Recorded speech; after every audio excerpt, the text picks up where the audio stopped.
Hello everybody, my name is Jenna Lozoya and I am a fourth year environmental engineering student, and today I am here with Professor Scott Banjavcic.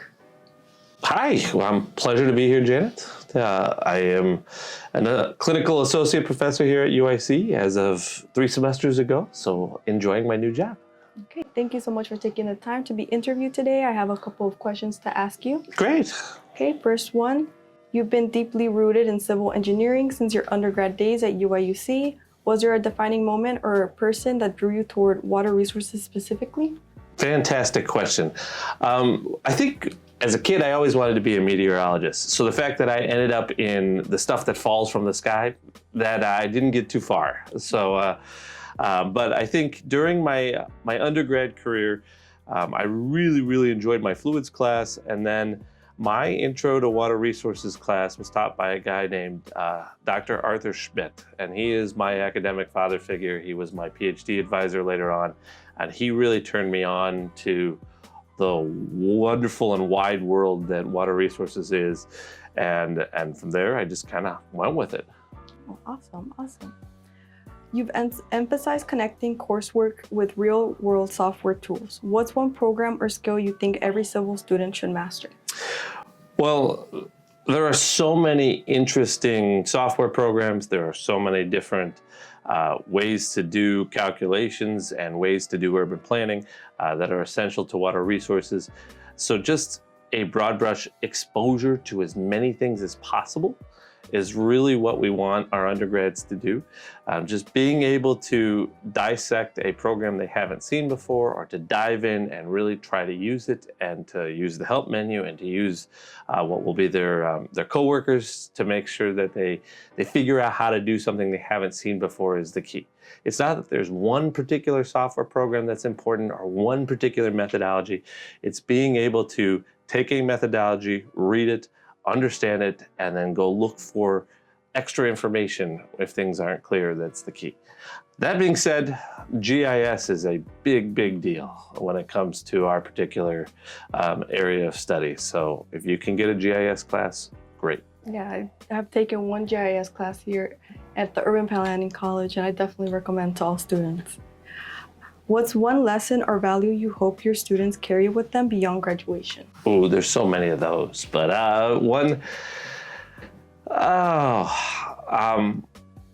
there's lots of different ones, I guess. Being able to advocate for yourself, being able to work hard, being trustworthy and ethical in your decisions, all of those things are really important. I guess the biggest lesson, this kind of goes along, I know you have another question about a mistake that you want an engineer to avoid making early on in their career, is to really take a step back whenever you're doing any kind of project, any kind of calculation, anything in your job. Take a step back and ask yourself, does this make sense? Because people from toddler area on have so much experience with the real world. I mean, you start playing. I watch my 7-year-old, find out things about the new world, or about the world that's new to them all day. But being able to take that and really use it during your professional career is really important. Civil engineering tends to be a very physical, a very concrete, for lack of a better term, field.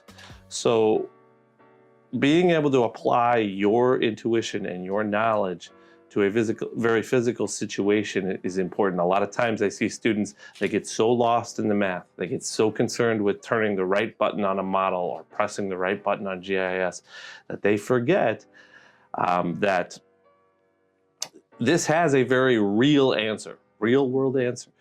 One of the most humbling experiences I ever had as a young engineer was doing a week's worth of work and having my supervisor at the time be able to take out a piece of paper and within 5 lines of calculation prove that I didn't do half of that work correctly. And I was so focused on the details of the model, I was so focused on the calculations that I lost sight of what the broader picture was. You're a big proponent of the importance of internships and extracurricular involvement. What advice would you give to students looking to stand out in the job market? So in at Urbana, I was part of the marching band. I was part of engineering council. I ran a national engineering conference. It was just totally reshaped my life and taught me so many things about being an adult, about managing a budget. It introduced me to this network of wonderful people. When I went to college at DuPage, I was the advisor for the robotics club. We went to NASA, we did things. And the amount of emotional growth, the amount of social emotional growth, the amount of real world street smarts, whatever you want to call it, that students have in extracurricular activities is unmatched by anything else that we're going to teach in the classroom. And so just being able to get that experience in somewhat of a low pressure environment, just the amount of maturity that happens for students is just incredible.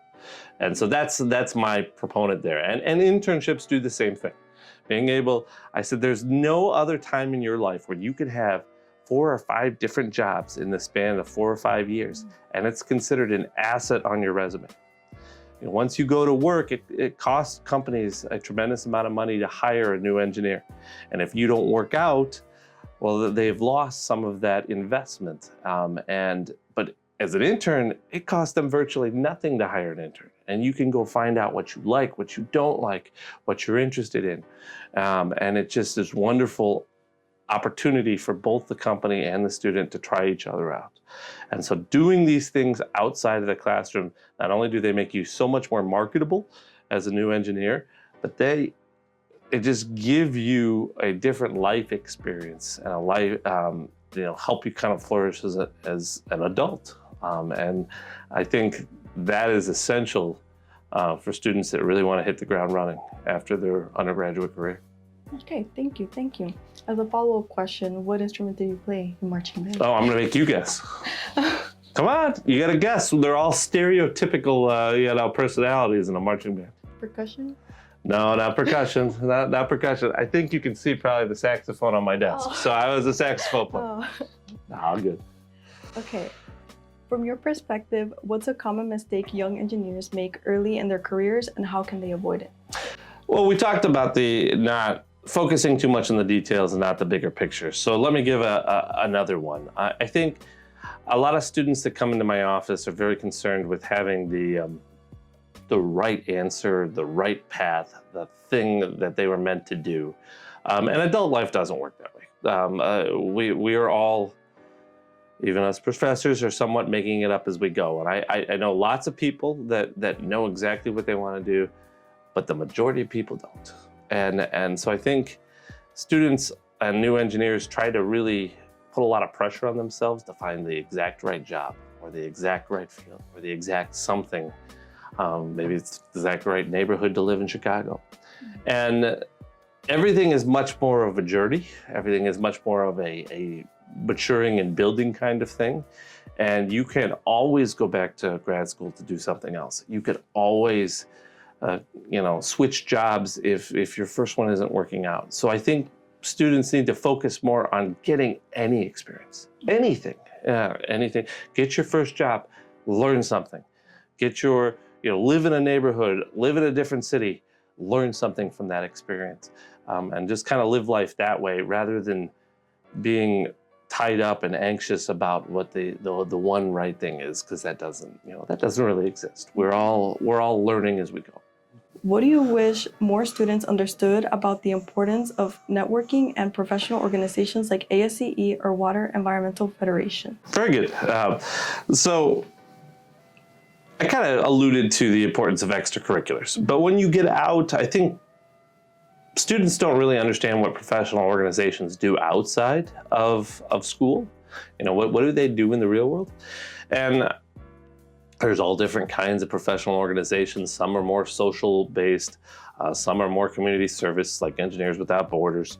And then there are others that are, ASCE being the big one, that are really trying to promote innovation and move the science forward. But from a young engineer's perspective, you could just learn a ton by going to conferences. You can learn a ton from interacting with your peers.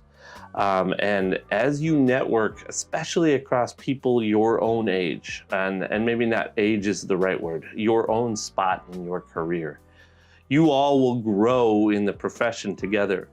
So these people that might be your friends at a conference, or you see a couple times a year because of something like ASCE or WEF, they all of a sudden are now going to be the leaders at this other company that you might work with, you might partner with, you might be competing against.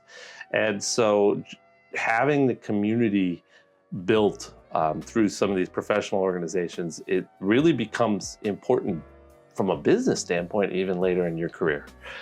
Never mind all the other really cool things that you get to do, whether it's travel to these places, talk about, form important relationships, or, work on cool, innovative type projects. How do you bring field research into the classroom in a way that resonates with students?